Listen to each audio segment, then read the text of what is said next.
guys, I'm Jess Dammers with BoardGameGeek TV, and I am here with Paul Grogan and Vlada Chvátil. All right, and of course you designed the game, so super awesome.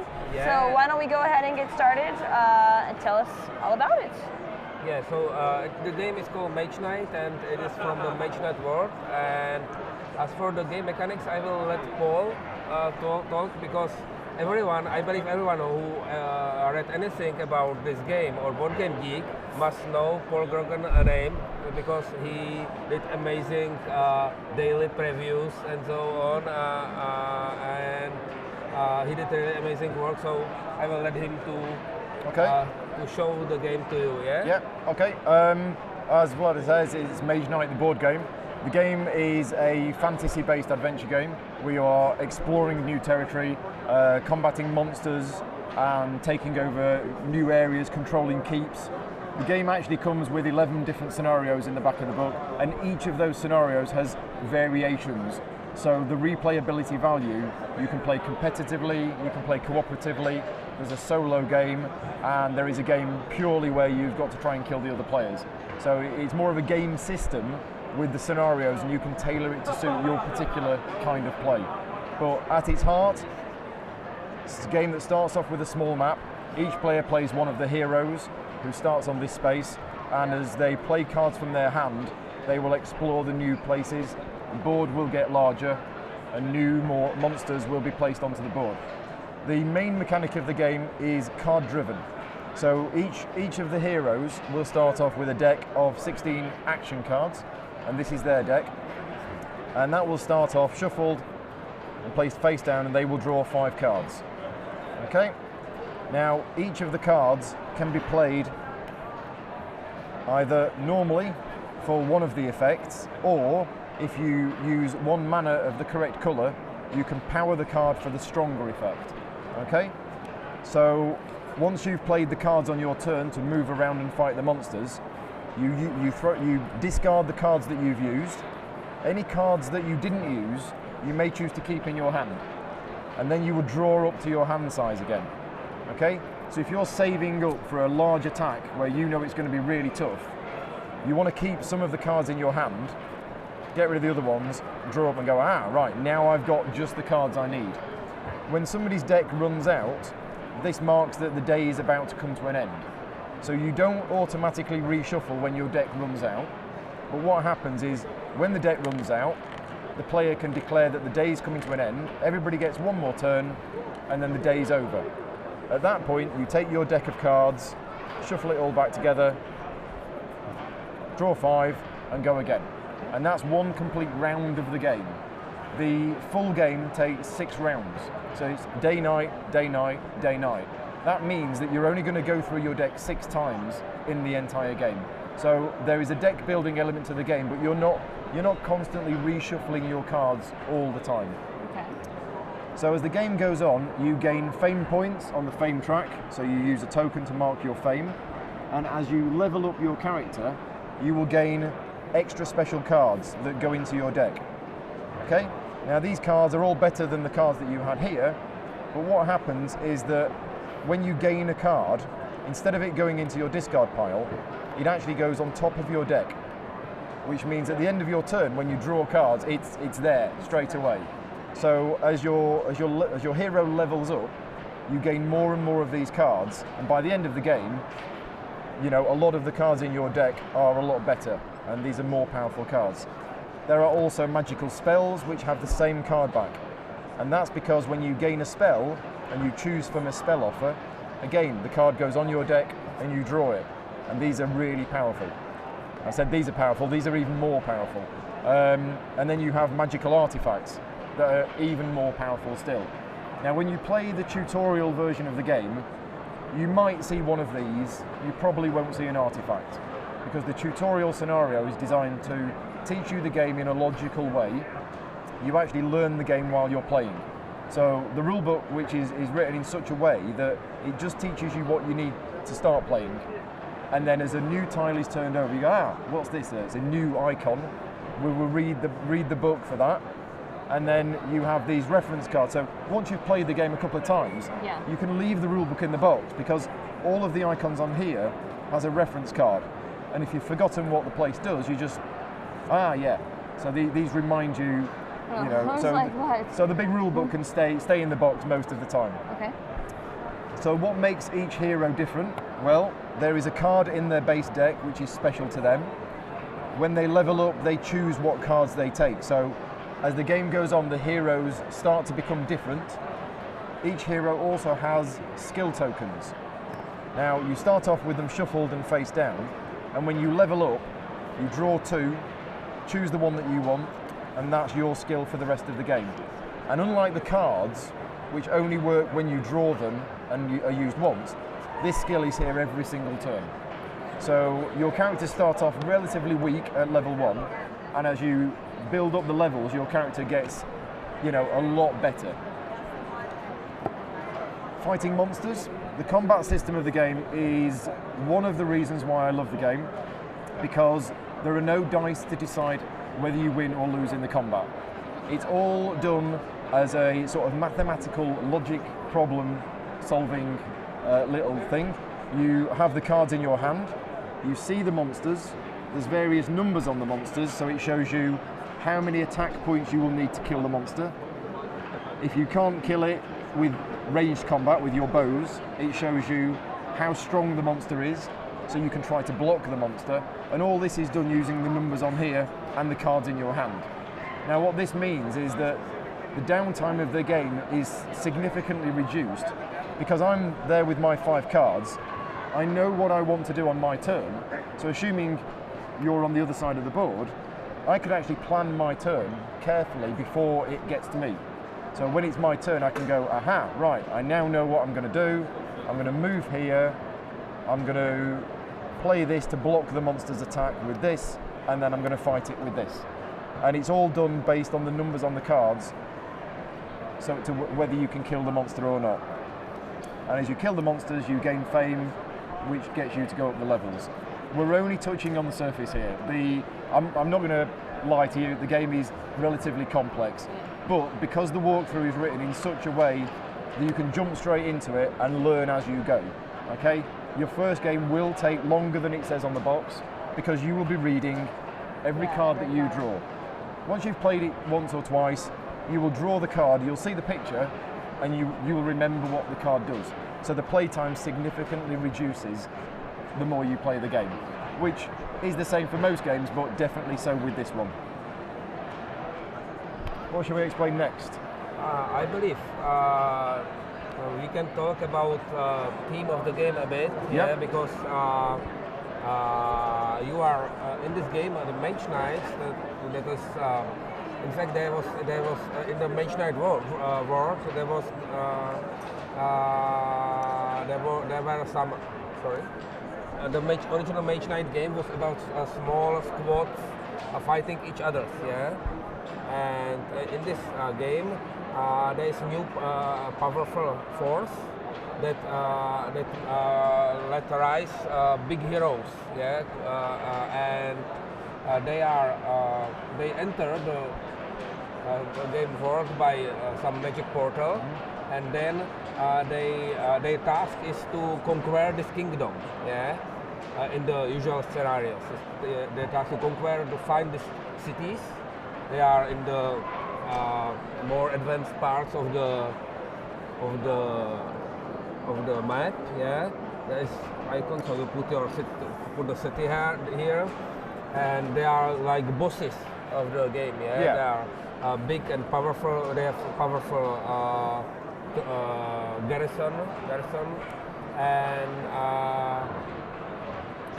your task is to conquer it. And the epic scale of the game is also caused by the fact that you have 3 days and 3 nights to conquer the entire kingdom with 3 or 4 heroes only. Yeah, but you are recruiting units because some of these local people recognize you as big heroes and they want to join you. So there are unit cards, and you can recruit these units in various places. So you can visit a village and recruit some peasants Peasants are always good. We like the peasants. Yeah, but you can also find some guardsmen there, some lover units. Yep. Then you can go to Magic Tower and recruit golems or mages or something like this. And later in the game there can be some really powerful units that are garrisoned in the cities you are conquering and so on. So so at the start you have just this deck of few cards that are not so powerful, but you are leveling pretty quickly. Your army is growing, you get skills and artifacts and spells and more cards and so on, and your power during each session is several times multiplied. Yeah, so these heroes are really quickly leveling, and you really feel, I believe, that your power is growing. Yeah, the way that the leveling works is that, if we can see these, at the start of the game, you have this counter here, which is used for level 1 and 2, and it shows that you have 2 points of armor, your hand size is 5, and this token means you can command 1 unit. When you reach level 3, we flip that over and put it there. So what happens now is we now have 3 points of armor, our hand size is still 5. We can now have 2 units. So as the game goes on and you level up, when you get to level 7, you've now got 4 armor, your hand size is 6, and you can now have 4 units fighting for you. So all of a sudden, you can now start fighting the really tough monsters that appear in the game. And as Roger says, the main scenario of the game is that there is 1 city per player in the game. You have to find them, and then you have to defeat the occupants. And the cities have a variety of monster tokens. Each city has level 1 to 11. The scenario does suggest that you start with them on level 4, I believe. And if you play the game and you go, that was too easy, then next time you play, you can up them to level 5 or level 6.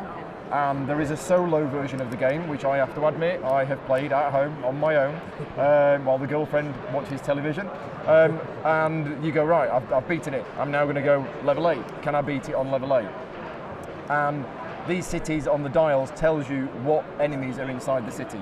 So you start off fighting 1 orc, and then as the game progresses, you will end up fighting these 2 guys and these 2 guys at the same time. And you have to fight all 4 at the same time, and you can see simply from the number, and they are bigger numbers, and then they benefit from the special abilities of the city, and they are still able to conquer them. So each city has a special power which boosts all of these enemies that are in there. Okay, and they can't see this at home, but this has a really nice dial on the bottom that lets it turn so that you can change. So the game comes with a board which represents what's called the source. And I said there was no dice for combat, and people say, well, what are these then? These are dice. But the way it works is that you use dice depending on the number of players, and at the start of each day you roll the dice, and this indicates which colours of mana are available in the source. And each player on their turn may use 1 die from the source, and when they use it to power a card, at the end of their turn they roll it and put it back into the source. Okay, so the source will change as the day goes on, and then when you move into night, you roll them again. And there are 4 basic colours and 2 special colours, and the cards are colour-coded to show what is needed to power them. So for example, I have a card here which allows me to heal myself if I was wounded. If I power it with green mana, it's more, it heals twice. But if I do that, I can't use any more mana from the source this turn, because you can only use 1 die from the source. Of course, there are other ways in the game to get mana. You can go to crystal mines or cast certain spells which will gain these cool mana tokens. And when you gain these as crystals, they go into your backpack, and you can keep them, or you can use them as mana. Okay. So even though you can only use 1 die from here, you can also use these on your turn. They're 1 use only, but if you're saving up for a really big attack, you've got some really good cards in hand, you might need all of the crystals in order to be able to fight the monsters. The game, I think I mentioned at the start, can be played either cooperatively, competitively, solo, or player versus player. And each of the scenarios in the game has a cooperative mode and a competitive mode. And if you're playing with people who don't like games where one person wins, which my girlfriend, for example, and other people, you team up, you still use this track here in order to level up, but you either win together or you lose together. And again, if you find it too easy, you can make the cities harder, right, and then play again. So the replayability is huge. The order in which these tiles come out does make a difference, and the way that each hero develops during the game because of the choices that they make. I mean, I've played the game loads, and every single game has been very different. And I've only tried 3 of the scenarios out of the 11 that come with the game. I mean, I know you've played them and you've play tested them all, but I'm having so much fun just playing the basic scenarios and teaching new people that I haven't advanced yet. The point is, the scenarios are for the people with different tastes. The standard scenario is this epic game, but there is some like Euro mechanics with victory points, because your fame your goal is to have as much fame as possible, yeah, and you gain fame for fighting and so on, and they are basically victory points for you. And your power grows also, and at the end you get also some extra fame for how many artifacts you gained and how many spells and so on. And you are losing fame for how many wounds you have and so on. But there are scenarios in which this doesn't matter for the end result of the game. This of course matters as you are growing in power. But in the end, for example, the player or the side, because there is also team scenarios, 2 versus 2, and also the side with most, I don't know who controls most keeps and mage towers wins, or there is some deadly combat in the end that is competitive, yeah, and the winner of this combat wins. So there are both scenarios in which you can enjoy the not so competitive game, yeah. Everyone, of course, there is interaction because you are taking advantages on the map that another player could use. You can attack another player if he's too weak or so on, but usually it is you are just developing your own character and trying to find your way how to conquer the cities. There are rules in the game for player versus player combat, and you choose when you play the game whether you want to play with that or not. And some groups will never want to play with that, and some groups will always want to play with that. So, like most games that you buy these days, you can change them if you want to suit your needs. You don't need to do that with this game, because all of the rules for how you want to play it are all included with the game as variant rules. So it's all there for you. So I see that you guys have some decks over there. Oh yeah, we've only shown some of the cards here. There's lots and lots of cards. These are artifacts. These are the artifacts. You can get artifacts by going down dungeons, fighting monsters. They're really tough. And the thing with dungeons is your units, if you've got them, they won't help you because they're too scared. Or they stay upstairs. They stay upstairs. So when you fight monsters in dungeons, it's quite dangerous. But everything you do in the game, if it's more dangerous, the rewards will be greater. The game also has a reputation track. So as you do good deeds around this world, your reputation will increase. This is on this scale here. And what it means is that as your reputation increases, you will find it much easier to influence the locals of villages to help come and fight for you. Or help to heal you. Or heal you, yeah. When you get wounded stuff and you need healing, you can go to a village. And if your reputation is high, then only a couple of cards you can heal. However, there are bad things you can do in this world if you choose to. You can choose, when you find a monastery, instead of talking to the priests, you can say, I'm going to burn it down, okay? And you attack the monastery. Now, attacking the monastery is a bad thing. You lose lots of reputation. You lose 3 reputation. Your units refuse to help you, but if you succeed, you get an artifact. And as I mentioned, they're very powerful. Now, as your reputation goes down, you find it harder and harder to recruit more units because people stop talking to you. So there are choices within the game that do have an impact on you later on in the game. That's about it, I think. As I say, we're just scratching on the surface. Yeah, definitely. I can see just by looking at this, there's a whole lot more to it. But it's very cool that you can kind of pick and choose what type of game you want to play. But as far as solo and all that, How long does it take the different? Well, the box says 1 to 4 hours, and people have said to me, why does it say 1 to 4 hours? And it's because if you play a 2-player shorter scenario, it's an hour. Right. If you play the full-on scenario with 4 players, it's 4 hours. So it really is 1 to 4 hours. It's up to you which scenario you play. So, and same is true even with like a solo game too. A solo game, yeah, probably maybe an hour, but there is a shorter solo game which you could play. How much you want to enjoy it. Yeah. Because there's a lot to it. And then this guy, is he like the final? No, he's one of the heroes. Oh, I guess he is. Yeah, he's Goldix the Draconum, and he's one of the heroes. And he's a guy that likes using a lot of magic. So his special card and his skill tokens that he gets, because these are all unique for each player. These are all suited to using special types of magic. Whereas another of the characters doesn't really like using magic, so a lot of his cards benefit him if he doesn't use magic in the turn. So the theme of the game is there with the different heroes, and everybody I know has got their favourites of which ones they like to play. Which style they like better. Yeah. Well, very cool. This looks awesome. I gotta say, I really like it. So thank you so much for bringing this to us and showing this to us. Thank you. Looks really good. Okay. Thank you.